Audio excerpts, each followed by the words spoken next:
Fala galera, bom dia, boa tarde, boa noite, boa madrugada. Meu nome é Sidney Martins, sou professor de língua portuguesa aqui do LAC Concursos e é com extremo prazer que a gente vai trabalhar hoje a concordância verbal. E como eu já disse a vocês, aqui o camarada vai na ferida. O pior avaliador não é aquele que só trabalha com concurso público a vida inteira. É aquele que antes de trabalhar com concurso público foi professor de escolas fundamentais. É exatamente isso, ter o professor no ensino fundamental, porque ele vai diretamente na ferida. Pois a lacuna que você tem hoje, a deficiência que você tem hoje aos 30, aos 40 anos, você não adquiriu agora, você adquiriu quando era criança, quando era adolescente. Então o avaliador ele sabe, é por isso que ele brinca com essas frases grandes. Se você já fez um módulo de redação, você já deve ter escutado do teu professor para não produzir períodos longos nem inversões. Aí pensa comigo, vamos pensar. É errado produzir um período longo? Claro que não é. Quem já fez faculdade sabe que ao ler um autor que produz períodos longos, você reproduz períodos longos. Ao ler um autor que produz períodos curtos, você reproduz períodos curtos. Mas nós estamos falando, por exemplo, da redação do concurso público. E quando você produz períodos longos, você fica fadado a erros gramaticais. Dois, no caso. O primeiro de concordância, porque o núcleo do teu sujeito pode ficar muito distante do teu verbo, e aí você pode cometer o erro de concordância. Segundo erro, erro de pontuação. O sujeito pode ficar muito grande, você pode sentir aquela falta, aquela necessidade de dar uma respirada, ó. Ufa! Aí tá com uma vírgula ali, e vai acabar separando, por exemplo, um sujeito do verbo, e vírgula é processo sintático, e não pausa de respiração. Inversão, tá errada a inversão? Não, não tá. Grandes escritores da nossa literatura produzem maravilhosos textos repletos de inversão. O nosso próprio hino nacional, ele é repleto de inversões, que em figuras de linguagem nós chamamos de hipérbatos. Agora, quando você produz um texto, se você produz invertido, você dificulta a compreensão de quem está lendo. É por isso que o teu professor de redação pede para você produzir períodos curtos e sempre na ordem direta. Por que período curto? Porque evita o erro de concordância e o erro de pontuação. Por que na ordem direta? Porque facilita a compreensão. O que é a ordem direta? É o sistema SVC, sujeito, verbo e complemento. Agora, facilita por quê? Porque, na verdade, nós, falantes comuns da língua portuguesa, é que inventamos essa estrutura. Não foi o Bechara, nem o Celso Cunha, nem o Rocha Lima. Por exemplo, qualquer falante de língua portuguesa, seja aqui no Brasil, em Portugal, na Guiné-Bissau, em Moçambique, em Arco Verde, o cara, quando começa a balbuciar, ele não sabe nem flexionar o verbo direito ainda, e ele produz na ordem direta, dizendo assim, ó, eu sabo isso. É assim que a criança faz. Agora, quando começa a aprender um pouco mais da nossa amada Flor do Lácio, a nossa língua portuguesa, o que qualquer pessoa começa a fazer? Começa a se aventurar. Ah, agora eu começo a fazer inversões. E é daí que o professor de redação tira esses conselhos, mas pega agora para a prova objetiva. O que o professor de redação pede para você não fazer? Períodos longos. Aí o que o avaliador faz? Períodos longos. Porque ali haverá erros de pontuação, erros de concordância, e se o aluno não estiver ligado, ele não vai pegar. O que ele pede, o professor de redação, para você não fazer? Inversões, porque dificulta a compreensão de quem está lendo. E na hora da redação, você não quer dificultar a compreensão, você quer que o cara entenda o teu texto. Mas na hora da prova objetiva, o avaliador quer dificultar a tua compreensão. É por isso que nas questões de concordância verbal, principalmente, nós temos períodos muito longos e invertidos. Qual é a dica? Qual é o bizu? Sempre procurar o verbo, achar o sujeito e ficar ligado em quem de verdade é o núcleo do sujeito. Então acompanha aqui comigo, já uma pegadinha que poderia cair na tua prova. Eu coloco assim, ó, o uso de drogas e bebidas nos cursos atrapalham os alunos. Ó, não tô fungando porque eu uso droga não, tá? É porque eu tô resfriado, tá? Agora, se liga aqui. Quando você olha para uma frase assim, num primeiro momento, você acha até que ela está correta, porque você entende a ideia transmitida e tudo escrito corretamente, então parece que está tudo muito ok. Mas para descobrir se a frase está certa ou errada de acordo com a concordância verbal, o bizu é logo achar quem? O verbo. E por quê? porque é o verbo que vai me dizer quem é o sujeito. Não dá para olhar para os substantivos e achar que ali eu vou encontrar o sujeito. Não, eu tenho que primeiro achar o verbo e perguntar a ele quem é o sujeito. Sempre perguntando quem ou o que. Então, neste momento, você vai ver que o verbo se apresenta no plural. Mas, como eu já disse a vocês, a minha pergunta nunca pode ser de cara no plural. Ela tem que ser no singular, porque pode ser uma pegadinha. Eu ainda não fiz a pergunta, por exemplo, não sei quem é um referente. Então, quem ou o que atrapalha os alunos? O uso de drogas e bebidas. Isso tudo aqui é o meu sujeito. Agora, eu te pergunto, já que você viu a aula de tipos de sujeito, aquele sujeito ali é simples ou composto? Se você respondeu composto, você deu mole. Aqui é um sujeito simples. O núcleo é a palavra uso e não drogas e bebidas. Ué, mas por que não drogas e bebidas, Sidney? Porque está preposicionado. E eu já te mostrei que o núcleo do sujeito jamais pode ser preposicionado. É óbvio que semanticamente a palavra drogas e bebidas acabaram chamando mais a tua atenção. Mas tudo que é escrito não é escrito à toa. Sempre existe uma intencionalidade discursiva. Então, por exemplo, se a minha intenção como autor do texto fosse dizer que as drogas e as bebidas atrapalham sempre os alunos em qualquer tipo de situação nos cursos, a frase seria: drogas e bebidas nos cursos atrapalham os alunos.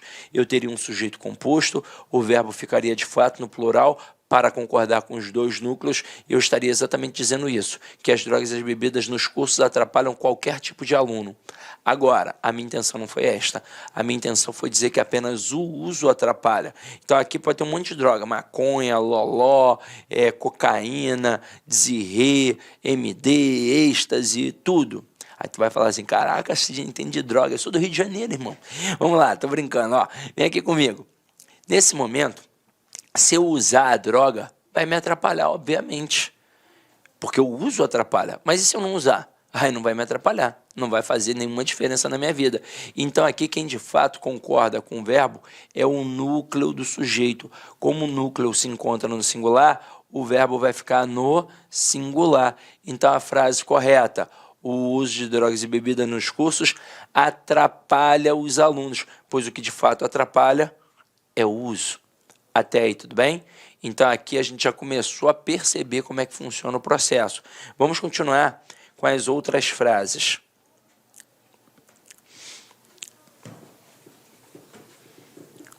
Vamos massificar um pouco mais isso, ó.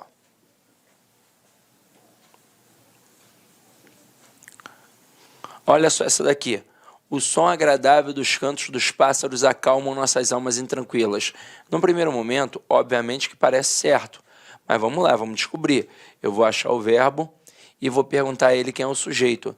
Quem ou o que acalma nossas almas intranquilas? A resposta: o som agradável dos cantos dos pássaros. Tudo isso é o meu sujeito. Agora, quem é o núcleo do sujeito? Sempre o substantivo sem preposição. Então, aqui no caso, ó, a palavra som. Então, como o núcleo do sujeito está no singular, como é que tem que ficar o verbo? No singular. Pois o que de fato aqui acalma nossas almas intranquilas não é o canto, não é o pássaro, e sim o som dos cantos dos pássaros. Então, por isso o verbo fica no singular. Agora, olha essa segunda aqui. O choro das crianças das comunidades carentes nos comovem. Quem ou o que nos comove? Vamos, achei o verbo, vou perguntar a ele quem é o sujeito. A resposta: o choro das crianças das comunidades carentes. Tudo isso é o meu sujeito. Agora, quem é o núcleo do sujeito? É a palavra choro. Ah, não poderia ser crianças? Não, não, porque está preposicionado. E aqui, ó, galera, não é a criança que me comove, e sim o choro das crianças das comunidades carentes. Então, neste momento, como o núcleo se encontra no singular, o verbo também vai ficar no singular. Então, a frase correta: o choro das crianças das comunidades carentes nos comove, pois o que de fato comove é o choro. Agora, olha essa 3. Essa 3 aqui, ela é muito simples, mas ela é uma pegadinha pesada na prova, porque o cara começa com verbo. E aí, qualquer falante comum da língua portuguesa, ao começar uma frase com verbo, a tendência que ele deixa ali é uma tendência de colocar o verbo no singular. E por um motivo muito simples, ainda não apareceu o referente. Então ele tende a colocar o verbo no singular por não ter aparecido o referente. E se a frase ainda for grande e pior, for uma frase que dá para entender, aí ele não vai ver erro nenhum. E olha só o que acontece aqui. Vinha de algum lugar indefinido aqueles viajantes. Não dá para entender a ideia transmitida? Dá. Mas vamos lá, a questão de concordância, você não pode dar mole. Qual é a primeira coisa que você vai fazer? Vai achar o verbo e vai perguntar ao verbo quem é o sujeito. Quem vinha? Aqueles viajantes. Agora que eu achei o sujeito, eu quero saber quem é o núcleo. Quem é o núcleo? Viajante. Núcleo no plural, o verbo tem que ficar como? No plural. Então o certo aqui seria: vinham de algum lugar indefinido aqueles viajantes. É claro que se essa frase estivesse no processo de ordem direta, ninguém erraria. Será que alguém colocaria aqueles viajantes vinham? Não, todo mundo colocaria aqueles viajantes vinham. Mas quando inverte, já dificulta. Então, gente, o bizu sempre, numa questão de concordância verbal, é achar o verbo, olhar o sujeito e buscar o núcleo do sujeito. E aí sim, se o núcleo estiver no singular, o verbo fica no singular. Se o núcleo estiver no plural, aí o verbo fica no plural. Agora, continuando para a gente massificar, ó. Deixa eu apagar aqui para não ficar poluído visualmente. Aproveito e bebo uma aguinha.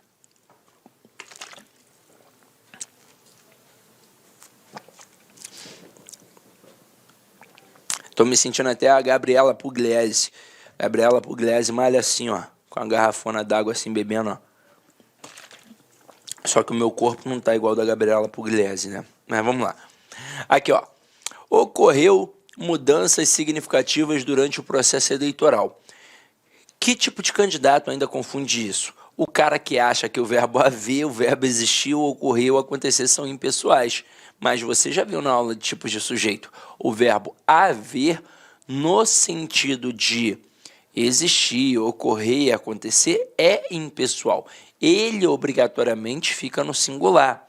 Agora, o verbo existir, ocorrer e acontecer, estes verbos, eles são pessoais. Então aqui, ó, o que ocorreu?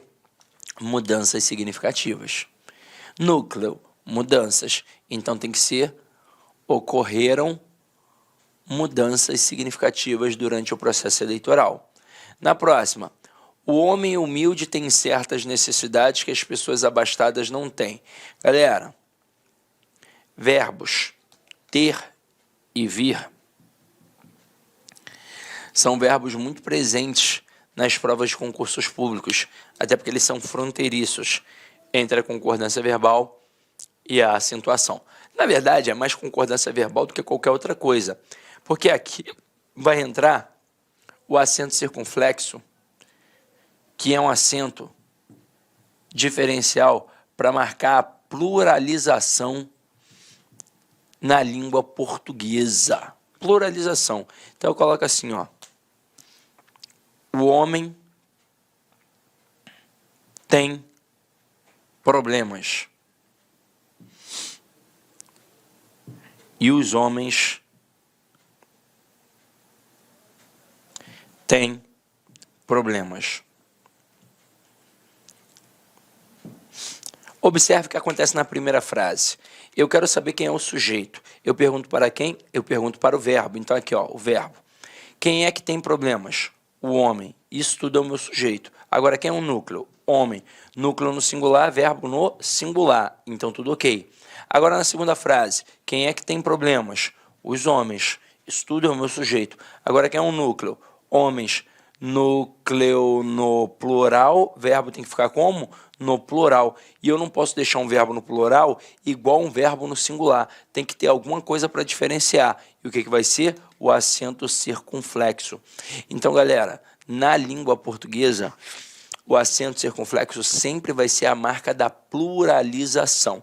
Detalhe, isso serve tanto para os verbos ter e vir, como também para os seus derivados, como manter, entreter, provir, intervir e por aí vai. Agora, por que isso é perigoso?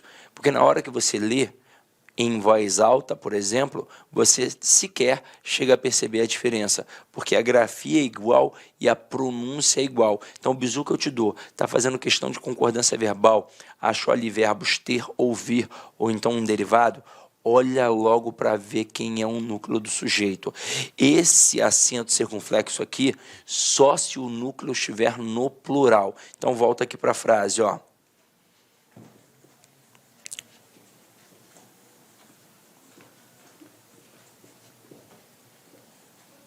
Olha aqui, ó. O homem humilde tem. Quem é que tem? O homem humilde. Quem é o núcleo? Homem. Então, homem no singular, verbo no singular. Tranquilo. Tem certas necessidades que as pessoas abastadas não têm. Quem aqui agora não tem? As pessoas abastadas. Quem é o núcleo? Pessoas. No plural. Como é que tem que ficar o verbo? No plural. Então, coloco o acento circunflexo. Então, esse era o erro. Questão 6. As crianças da cidade se mantêm alheias a tudo. Quem é que se mantém alheias a tudo? As crianças da cidade grande. Eu não acho que não tinha falado o grande. Neste momento, quem é o núcleo do sujeito? Crianças. O núcleo está no plural, o verbo tem que ficar como? No plural. Ah, Sidney, mas o mantém aqui já tem um acento. Mas tem um acento agudo. Se aqui fosse criança, aí sim eu diria a criança da cidade grande se mantém ali a tudo. Neste momento, o verbo estaria no singular. Mas por que tem aquele acento? Ora, porque é uma regra básica de acentuação. Oxítona terminada em "em", assim como tem a palavra também. Então, tem um acento.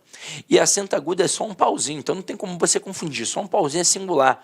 Acento circunflexo, ó, são 2 pauzinhos, então por isso plural. Então, ali ficou faltando acento circunflexo para concordar com o termo crianças.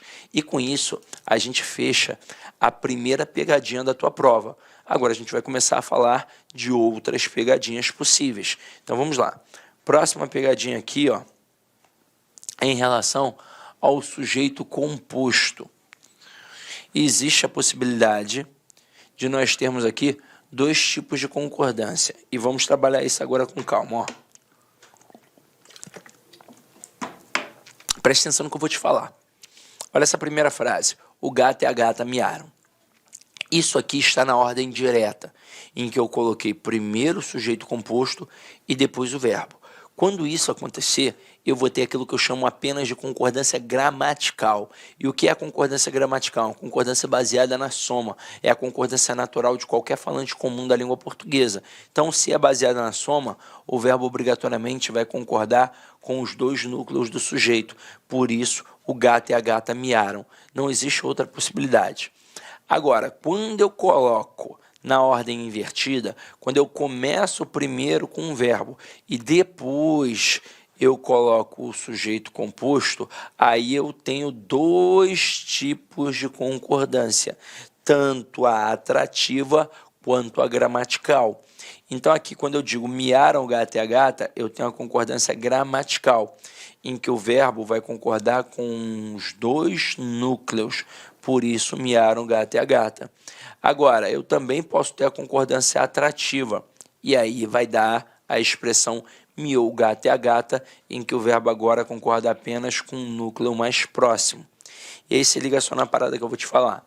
Por que é importante saber isso? Porque às vezes o avaliador é extremamente traiçoeiro. Então, numa questão objetiva, por exemplo, ele pode colocar assim, ó, dentre as opções abaixo, qual é aquela que está em desacordo com o padrão culto da língua? Aí ele coloca a letra A, o gato e a gata miaram.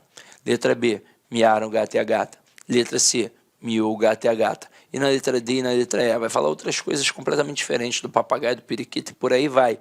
Aí o candidato desavisado vai pensar, é uma dessas 3, pô, elas são muito parecidas. Só que na verdade as 3 estão corretas. Agora você, quando produz o texto, o que a gente faz? A gente coloca sempre na ordem direta, mas é importante saber que na hora dessa inversão aqui, eu posso ter a concordância gramatical e também a concordância atrativa. Por isso que eu posso dizer, chegaram o professor e o seu aluno, ou então chegou o professor e seu aluno. Agora, se eu tivesse colocado o verbo na ordem direta, se eu tivesse colocado o sujeito composto antes e depois o verbo, aí eu só poderia ter a concordância gramatical. Eu só poderia ter o professor e seu aluno chegaram. Entenderam a pegada? Essa não é muito difícil, não. Agora, continuando aqui, ó. Quando eu tenho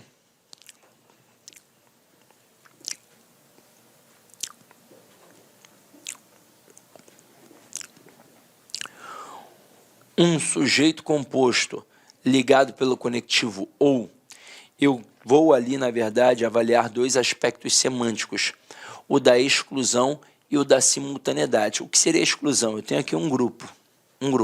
Eu retiro o camarada do grupo. Isso é uma exclusão. Agora, simultaneidade é quando todos do grupo realizam aquela função.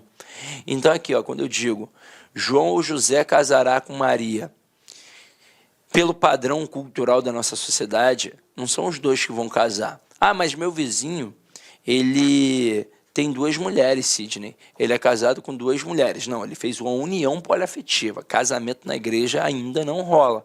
Então, aqui, ou só o João ou só o José é que de fato vai casar com a Maria. Então, aqui, ó, houve uma exclusão. Se houve uma exclusão, só um ganhou a parada aqui, eu vou deixar o verbo no singular.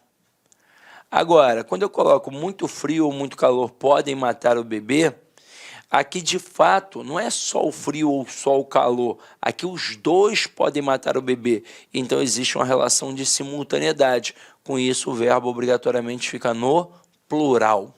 Continuando nossa brincadeira, vamos lá. Esse trema aqui saiu safadinho, vou corrigir agora, porque esse trema aqui não era para estar aqui, foi o sistema que jogou, né? Vamos lá, a gente faz aqui as coisas ao vivo. Vamos lá, ao vivo. Tirar esse trema safado aqui, ó. Pá. Pronto. A gente faz ao vivo, quem sabe faz ao vivo. Se liga só. Neste momento aqui, quando eu tenho um sujeito composto com núcleos coletivos ou quase assim, são palavras semanticamente muito similares, muito próximas. O verbo pode ficar no singular ou então concordar com os elementos. Então aqui, ó, a paz e a tranquilidade comoveu o povo ou a paz e a tranquilidade comoveram o povo. Nós, naturalmente, vamos acabar jogando para o plural. A paz e a tranquilidade comoveram o povo. Mas como essas duas palavras aqui, elas estão dentro de um nicho semântico, a gramática permite que você deixe o verbo na terceira pessoa do singular. Então, cuidado com isso. Ah, isso cai em prova? Cai, por incrível que pareça, cai. E se você der mole, o avaliador te derruba, tá? Agora aqui, ó, molezinha. Quando a gente tem sujeito composto por pessoas diferentes. Se eu tiver a primeira pessoa do singular, o verbo obrigatoriamente vai ficar na primeira pessoa do plural. Então aqui, ó, eu, tu e ele chegamos. Tem a primeira pessoa do singular? Tem. Então, verbo na primeira pessoa do plural. Agora, se só existirem ali segunda e terceira, eu tenho duas possibilidades. Eu posso ter tu e ele chegastes com a segunda pessoa do plural, o vós, ou então tu e eles chegaram como se o sujeito fosse vocês, como se eu dissesse assim, ó, vocês chegaram. Essa possibilidade é inerente? É. Isso faz parte da língua, é um fato culto, então você tem que adotar, tranquilo? Aí agora a gente vai pegar um cara que você vai marcar um asterisco aí. Esse cara é importante. Quando a gente tem núcleo coletivo seguido de especificação. Não só núcleo coletivo, expressões partitivas que têm a mesma ideia. A maioria, a minoria, por aí vai. Então, olha só o que acontece aqui, ó. A gente já colocou especificado. Vou colocar frases 1 e 2. Na frase 1, um grupo de estudantes se aproximou. Quem é o sujeito? Um grupo de estudantes. Na frase 2, um grupo de estudantes se aproximaram. Quem é o sujeito? Um grupo de estudantes. Na frase 1, quem é o núcleo do sujeito? Grupo. Na frase 2, quem é o núcleo do sujeito? Grupo. Caramba, não pode ser estudante? Não, porque estudante está preposicionado. Mas com certeza, semanticamente, chamou mais a tua atenção. E por isso a gramática permitiu os dois tipos de concordância verbal.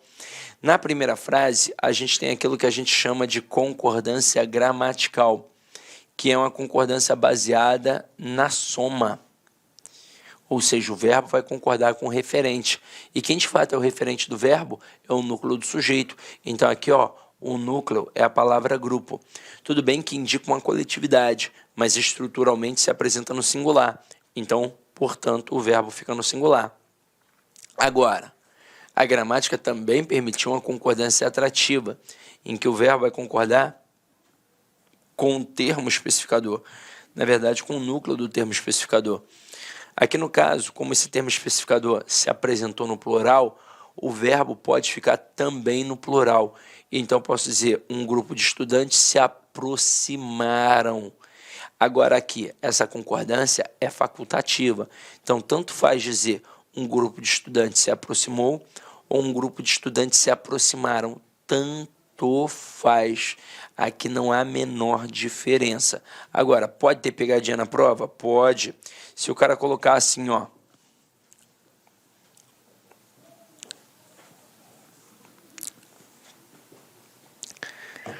A maioria do povo passarão. Certo ou errado? Errado. Mas, Cisne, eu aprendi que essas expressões partitivas, quando são especificadas, o verbo pode ficar tanto no singular quanto no plural. Não. Você pode ter dois tipos de concordância. E aí o verbo pode concordar com o núcleo do sujeito ou então com o termo especificador. Como aqui o termo especificador se apresentou no singular, o verbo só pode ficar no singular. Porque, olha só, o verbo pode concordar tanto com o núcleo quanto com o termo especificador. Tudo bem que maioria e povo indicam coletividade, mas estruturalmente se apresenta no singular. Então, aqui, eu só posso ter a maioria do povo passará. E em que tipo de situação eu poderia ter aí, então, Cisne, o verbo no plural? Se eu tivesse colocado a maioria dos alunos.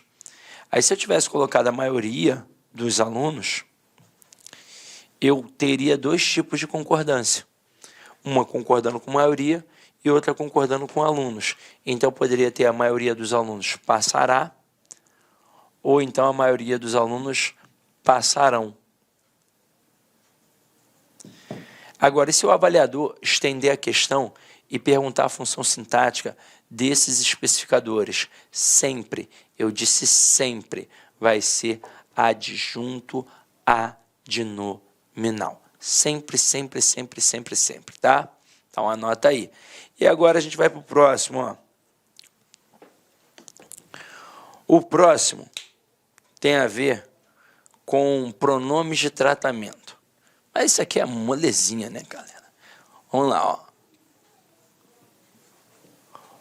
Com os pronomes de tratamento, Vossa Excelência, Sua Excelência, o verbo vai ficar sempre na terceira pessoa do singular. Então, ó, Sua Excelência aceita bem suas próprias limitações, Vossa Excelência aceita bem suas próprias limitações. Eu não tenho como jogar para o plural um termo que eu nem vario. Então, beleza? Então, vamos lá. Agora aqui, ó, nomes próprios pluralizados. Isso cai, por incrível que pareça, bastante em prova. E para a nossa sorte, sempre com o nome Estados Unidos, o que é um facilitador. Mas poderia ser Emirados Árabes e por aí vai. Agora, gente, pelo amor de Deus, não confunde não. É um nome próprio pluralizado. Estados Unidos é um nome próprio pluralizado. Não é qualquer substantivo no plural. Ah, abacate. Não, não é assim. Então, aqui nesse momento, o que vai acontecer? Se o nome próprio pluralizado não possui um determinante, não tiver ali um artigozinho, um pronome, aí o verbo vai ficar no singular. Então, eu digo, Estados Unidos enfrenta uma crise avassaladora. Agora, se o nome próprio pluralizado estiver com um determinante, no caso aqui com um artigozinho, aí o verbo vai variar. Então, ó, Estados Unidos enfrenta e os Estados Unidos enfrentam. Na prova, obviamente, o que ele vai tentar fazer contigo? Ele vai tentar fazer assim, ó. Estados Unidos enfrentam uma crise avassaladora. Pô, ele não vai colocar os Estados Unidos enfrenta. Qualquer pessoa vai estranhar, até porque a tendência é pegar um termo no plural e jogar o verbo no plural. Aqui ele está pegando um termo no plural e jogando um verbo no plural, só que não teve o artigozinho, não teve o determinante. Então o verbo só pode ficar no singular. Continuando nossa pegada. Um carinha que a gente estudou lá no tipos de sujeito, o pronome apassivador. Quando tiver um pronome apassivador, o que você vai fazer, irmão? você vai fazer ali a concordância do sujeito com o verbo. Porque, na verdade, o que define esse cara como pronome passivador é a própria estrutura do verbo. Então, se o verbo é transitivo direto mais pronome ser, aí sim eu tenho um pronome passivador. Então, aqui, ó, iniciou-se a negociação. Quem inicia alguma coisa. Verbo transitivo direto. Verbo transitivo direto mais pronome ser, partícula A passivadora. Se eu tenho uma partícula passivadora, é porque eu tenho um sujeito paciente. E aí, o verbo tem que concordar com esse cara. Se o núcleo do sujeito estiver no singular, o verbo fica no singular. Agora aqui, ó. Concluíram-se as apresentações. Cara, na prova, o avaliador ele pode derrubar o candidato, dizendo que aqui tem um sujeito indeterminado. Porque aí o candidato vai pensar assim, concluíram. Ah, que alguém concluiu, eu sei, mas quem foi que concluiu? Não, cuidado, ó. O verbo na terceira pessoa do plural aqui não está sozinho. Ele está acompanhado de um pronome ser. E aqui, ó, quem conclui alguma coisa. É um verbo transitivo direto. Verbo transitivo direto mais pronome ser, o que eu tenho? Partícula passivadora. Logo, as apresentações aqui é o quê? É um sujeito. Pode ver que está no plural e o verbo fica como? No plural. As apresentações foram concluídas. Então, aqui, eu tenho sempre que concordar o núcleo do sujeito com o verbo com o núcleo do sujeito. Quem é que manda? O sujeito aqui no caso. Se o núcleo estiver no singular, o verbo fica no singular. Se o núcleo estiver no plural, o verbo fica no plural. Agora, continuando. Com o verbo haver. Esse a gente viu bem. Com o verbo haver no sentido de existir, ocorrer e acontecer, ele sempre vai ficar no singular. Ele nunca vai admitir a pluralização. Então aqui, ó, no livro havia várias ilustrações. Eu jamais poderia colocar no livro haviam várias ilustrações. Durante o comício houve protestos e não houveram protestos. Por exemplo, hoje mesmo eu estava vendo TV, estava vendo jornal, e aí uma pessoa do governo falou assim, ó, houveram protestos. Ninguém pegou no pé dele, não. Ninguém pegou no pé dele, não. Mas, se quisessem pegar, poderiam pegar. Porque o verbo haver, no sentido de existir, ocorrer e acontecer, obrigatoriamente fica no singular. Então, vamos lá, vamos continuar a nossa brincadeira. Esse carinha aqui a gente já viu também, é só uma reforçada em cima dele. Isso é para você ver como tipos de sujeito e concordância verbal, ó, muito próximas. Então aqui, verbos que expressam fenômenos da natureza em sentido denotativo, ou seja, real. Choverá muitos dias seguidos, sentido real, oração sem sujeito. Agora, quando o sentido for figurado, eu tenho sujeito. Choveram muitos exercícios, sentido figurado. Choveram granizos no sul, sentido figurado. Inicialmente eu quero pedir licença para vocês porque atrapalhei os seus estudos, mas essa videoaula é uma videoaula demonstrativa do site LAC Concursos. Eu sou o professor LAC, especialista em concurso público. Somente em 2022, isso mesmo, eu já tive a oportunidade de ser aprovado em 7 concursos públicos. Eu estou aqui para te ajudar. Gostou dessa videoaula? Quer continuar assistindo? Aliás, quer fazer o nosso curso completaço? Inclusive com Personal Coach, que eu estudo em regime de metas, na qual eu tenho certeza absoluta, se você cumprir todas as nossas orientações pedagógicas, cumprir as nossas metas de estudos, lá no dia da prova, no dia 4 de dezembro, salvo engano, né? É isso mesmo, dia 4 de dezembro, você vai fazer uma excelente prova para o sócio educativo do Espírito Santo. São 400 vagas, mas cadastro de reserva. Eles vão habilitar milhares de pessoas e muitas pessoas serão convocadas além do cadastro de reserva. Por quê, professor? Porque são 2 anos de validade por mais 2, 4 anos de validade. Professor, quanto custa o curso da LAC Concurso? Apenas 10 parcelinhas de R$30, é isso mesmo, 10 parcelinhas de R$30, você vai ter esse curso super completo, atualizado, atualizadíssimo, será o melhor investimento de sua vida, o melhor custo-benefício da sua vida, 10 parcelinhas de R$30. Gostou? Então vem comigo, vem estudar aqui na LAC Concurso, tem um link aqui embaixo onde você vai diretamente fazer a sua matrícula no site da LAC Concursos.